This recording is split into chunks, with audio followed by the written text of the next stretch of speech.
ఒకటే ఛాలెంజ్ ఇస్తున్నాను. మీరు ఎంఐడి మినిస్టర్గా సుమారు 6-7 సంవత్సరాలు పనిచేశారు. మీ బావ హరీష్ రావు గారు ఇరిగేషన్ మంత్రిగా 5 సంవత్సరాలు పైచిలకు పనిచేశారు. ఈ వేదిక మీద నుంచి హైడ్రా అధికారి రంగనాథ్ గారిని ఆదేశిస్తున్నాను. ఈ ఇద్దరు మాజీ మంత్రులు అంటే ఒకరు ఇరిగేషన్ శాఖ మంత్రివర్యులు, రెండో వారిలో ఎంఐడి మంత్రివారు, వీరికి డబ్బాలు కొట్టే కొన్ని యూట్యూబులు, యూట్యూబులు, వారికి సంబంధించిన సంస్థలు, వ్యవస్థలు, మీరు ఎంతమంది వస్తున్నారో అంతమందిని ఎంట పెట్టుకొని రంగనాథ్ గారు నేను ఇక్కడి నుంచి మిమ్మల్ని ఆదేశిస్తున్నాను. రేపు వెళ్తారా, ఎల్లుండి వెళ్తారా, వాళ్ళనే ఒక కొత్త టేబు కొనుక్కొని రమ్మనండి. టేబు కొనుక్కొచ్చి నా ఇల్లు ఎఫ్టీఎల్లో ఉన్న బఫర్ జోన్లో ఉన్న చివరికి ఒక ఇటుక పెడ్డ ఉన్నా ఎమ్మటే పడగొట్టండి. ఇల్లు మొత్తం దాంట్లో ఉంటే ఇల్లు మొత్తం పడగొట్టండి. This is my challenge, Ponguleti challenge. మాజీ మంత్రివర్యులు, ఈనాడు ప్రధాన ప్రతిపక్షం అని చెప్పుకునే వాళ్ళకి ఇక్కడి నుంచి ఛాలెంజ్ చేస్తున్నా. ఒక్క ఇటుక పెడ్డ ఎఫ్టీఎల్లో కానీ బఫర్ జోన్లో ఉంటే మా అధికారులు మీ పక్కన ఉంటారు. మీరే టేప్ పెట్టి కొలుచుకోండి. మా అధికారులు కొలిస్తే మీకు నమ్మకం ఉండదు. ఎందుకంటే నేను అధికారంలో ఉన్నా కాబట్టి మిస్యూజ్ చేశానని అనుకుంటారు కదా మీరు. మీ చావు తెలివితేటలు, మీ చవకారు మాటలేందో కొలిసిన తర్వాత మీ తల ఎక్కడ పెట్టుకోవాలో మీరే నిర్ణయించుకోండి. నేను అందరూ అన్నట్లు దాంట్లో దూకు దీంట్లో దూకు అని అనను. ఇది పొంగిలేటి ఛాలెంజ్. మళ్ళీ గతంలో ఖమ్మం అసెంబ్లీల గురించి చెప్పా, మళ్ళీ ఇవాళ చెప్తున్నా. ఈ రోజు కాదు, ఏ రోజైనా నీతోనో, నీ మామతోనో, నీ బావతోనో చెప్పించుకునే ఛాన్స్ ఈ పొంగిలేటి ఎప్పుడు ఇవ్వబోడు కూడా. గుర్తుపెట్టుకో, ఎదట వాళ్ళని విమర్శించటానికి ముందు, ఎదట వాళ్ళకి రాయేయటానికి ముందు మీ పడవ ఎట్లా మునిగింది? మునిగిన పడవని ఏదో తాపత్రయపడి లేపటం కోసం, ఏదో చేయటం కోసం, నీ ప్రతిపక్షం అనే హోదాని కాపాడుకోవటం కోసం మీరేదైతే తాపత్రయపడుతున్నారో దాన్ని ఒక రెవెన్యూ మంత్రిగా నన్నేదో ముందు బూచిని చూపించి ప్రజలని మభ్య పెట్టాలని చూస్తున్నారో నేను ఛాలెంజ్ ఇసిరాను. నేను కూడా రాను. మా అధికారులు వస్తారు, అధికారులను ఆదేశించాను. డేట్ ఎప్పుడో మీరు కమ్యూనికేట్ చేయండి. అధికారులు అక్కడే ఉంటారు. ఎన్ని ప్రొక్లైన్లు కావాలంటే అన్ని పెట్టుకొని రెడీగా ఉంటారు. నేను అక్కడే నివసిస్తున్నాను. కానీ మీలాగా మీరు నివసించే ఇల్లు ఇది నాది కాదు, నా ఫ్రెండ్ దగ్గర లీజుకు తీసుకున్నాను, అదని ఇదని మీరు చెప్తుంటారే. ఒక అబద్ధానికి 100 అబద్ధాలు చెప్పారు అనటానికి ఒక చిన్న నిదర్శనం చెప్తాను. ఆనాటి మా పిసిసి అధ్యక్షులు, ఈనాటి మా ముఖ్యమంత్రి రేవంత్ రెడ్డి గారు, మీరు ఈనాడు నివసించే ఇల్లు ఫామ్ హౌస్ని ఏమి లోన జరుగుతుందో తనకు సంబంధం లేకపోయినా కొంతమంది మిత్రులు ఎవరో డోనును పైన తిప్పారని మీరు ఎఫ్ఐఆర్ ఫైల్ చేసేటప్పుడు ఆ ఇల్లు ఎవరి పేరు మీద ఉందని మీరు ఎఫ్ఐఆర్ ఫైల్ చేశారండి?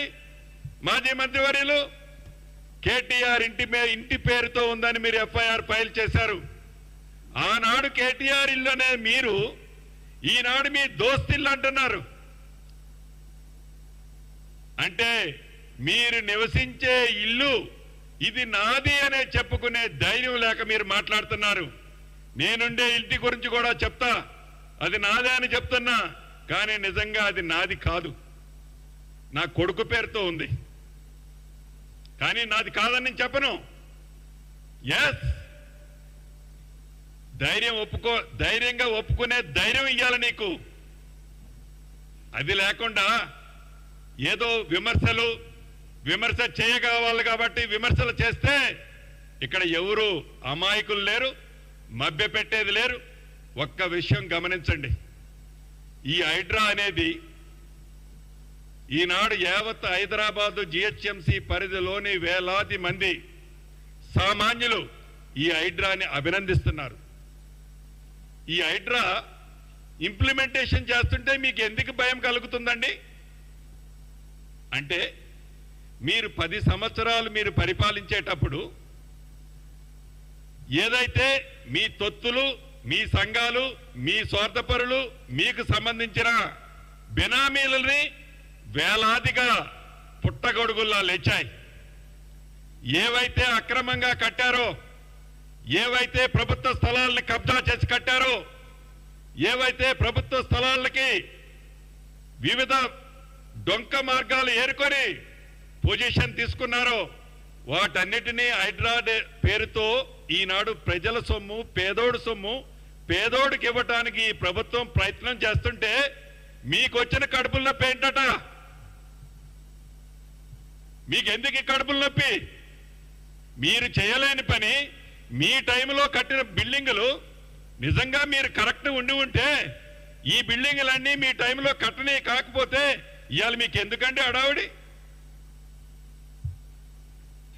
ఇప్పటికైనా ఈ హైడ్రా యొక్క ప్రత్యేకత, ఈ హైడ్రా యొక్క గొప్పతనం తప్పకుండా సామాన్య ప్రజలకి ఉపయోగపడేది. ఈ కార్యక్రమం కోర్టు కూడా, గౌరవ ఆనరబుల్ కోర్టు కూడా హర్షించింది. మీరు చేయలేని పని మేము చేశామని, మీకు దక్కాల్సిన గౌరవం మీ 10 సంవత్సరాల్లో మీరు చేయలేంది 8 నెలల్లో రేవంత్ రెడ్డి గారి ప్రభుత్వం చేసిందని మీకు కుళ్ళు అంతకుమించి ఏం లే.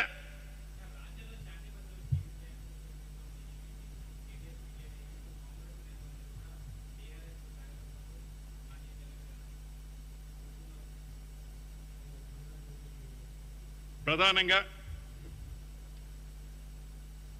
శాంతి భద్రతల విషయానికి వస్తే ఈ ప్రభుత్వం ఏర్పడిన తర్వాత మీరు హైదరాబాద్లో 3 కమిషనర్లు వేశాం. ఎటువంటి 24 క్యారెట్ గోల్డ్ లాంటి కమిషనర్లు వేసామో చూడండి. ఎక్కడా పైరవీలకి తావు లేకుండా, ఎక్కడా శాంతి భద్రతలకి ఇబ్బంది కలగకుండా ఉండే విధంగా A1 టీంని ఈ ప్రభుత్వం ఏర్పాటు చేయడం జరిగింది. స్టాటిస్టిక్స్ ఒకసారి చూడండి. ఆనాడు ఆ ప్రభుత్వంలో జరిగిన అక్రమాలు కానీ, మర్డర్లు కానీ, కేసులు కానీ, ఇతరత్ర కంపేర్ చేస్తే అప్పటికి ఇప్పటికీ ఏ రకంగా కంట్రోల్లో ఉందో చూడండి. ఇది ఏదంటే వాళ్ళు కేవలం 8 నెలలకి పవర్ జారిపోయిందని 8 నెలల నుంచే జీర్ణించుకోకుండా తెల్లారి పొద్దు నుంచి గబక్కన ముఖ్యమంత్రి కావాలా, మంత్రులు కావాలనే తాపత్రయం తప్ప కనీసం ఒక 3 సంవత్సరాలు, 2 సంవత్సరాలు, 2.5 సంవత్సరాలు తర్వాత ఇప్పుడు వీళ్ళు పడే కుప్పిగంతలన్నీ అప్పుడు వేస్తే ప్రజలు గ్రహిస్తారు. అరే 8 నెలలు, 7 నెలలు, 6 నెలలు, మొదటి నెల నుంచే కూలగొడుతున్నా పెద్ద మనిషి. ప్రభుత్వం కూలిపోతుంది, కూలగొడతాం. ఇక మీడియా మిత్రుల సబ్జెక్టు కూడా ఇప్పుడు అడిగారు. చాలా దురదృష్టకరం. ఆ శాఖ మంత్రిగా నేను ఈ రాష్ట్ర ప్రభుత్వం ఏదైతే నిన్న జరిగిన ఎపిసోడ్లో అటువంటిది నిజంగా జరిగి ఉంటే నిజంగా రాష్ట్ర ప్రభుత్వ పక్షాన, నా పక్షాన దానికి చాలా ప్రగాఢ సానుభూతిని కూడా తెలుపుతున్నాం. గౌరవ ముఖ్యమంత్రి గారు నేను మాట్లాడుకున్నాం. ఒకటి నిజం, ఈ ప్రభుత్వం వచ్చిన తర్వాత ఆనాటి ప్రభుత్వంలో ఎవరైనా మీడియా మిత్రులు వారికి వ్యతిరేకంగా, అది యూట్యూబ్ ఛానల్ కానీ, ఇతరత్ర ఏ ఛానల్స్ కానీ, ఏ ప్రింట్ మీడియా కానీ, వారి మీద వ్యతిరేకంగా ఏ ఒక్క ఆర్టికల్ వచ్చినా ఆనాడు వారు పెట్టిన కేసులు ఎన్నో ఒక్కసారి మీరు గుర్తు తెచ్చుకోండి. అటువంటిది ఈ ప్రభుత్వం వచ్చిన తర్వాత గౌరవ మన ముఖ్యమంత్రి రేవంత్ రెడ్డి గారి మీద కానీ, మా అనేక మంది మంత్రుల మీద కానీ, చివరికి నా మీద FTLలో నా ఇల్లుందని కానీ, ఇతరత్ర నన్ను కానీ అన్న ఎక్కడ మేము ఒక్క కేసు కూడా ఎవరి మీద పెట్టలే. మీడియా మిత్రులకి స్వేచ్ఛ ఇచ్చే ప్రభుత్వం ఈ ఇందిరమ్మ ప్రభుత్వం. మహిళలన్నా, నా మహిళా సోదరీమణులు మీడియా మిత్రులన్నా మాకు ప్రత్యేకమైన గౌరవం. ఏదైతే సంఘటన జరిగింది అని నేను మీడియాలో చూసా, గౌరవ ముఖ్యమంత్రి గారు ఆల్రెడీ ఆదేశించారు.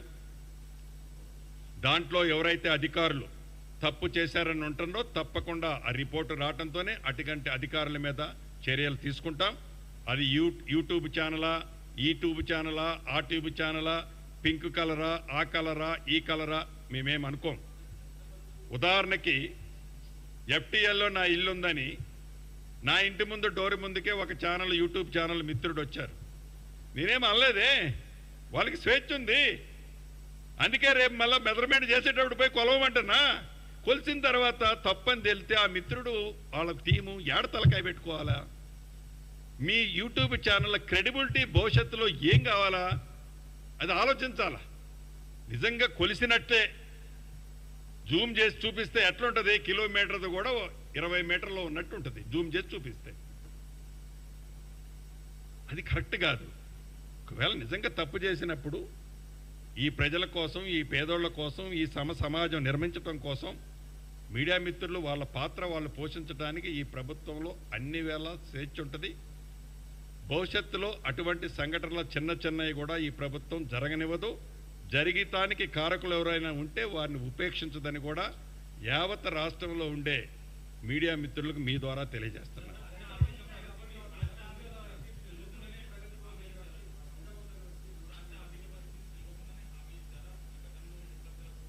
అంటే ఎస్,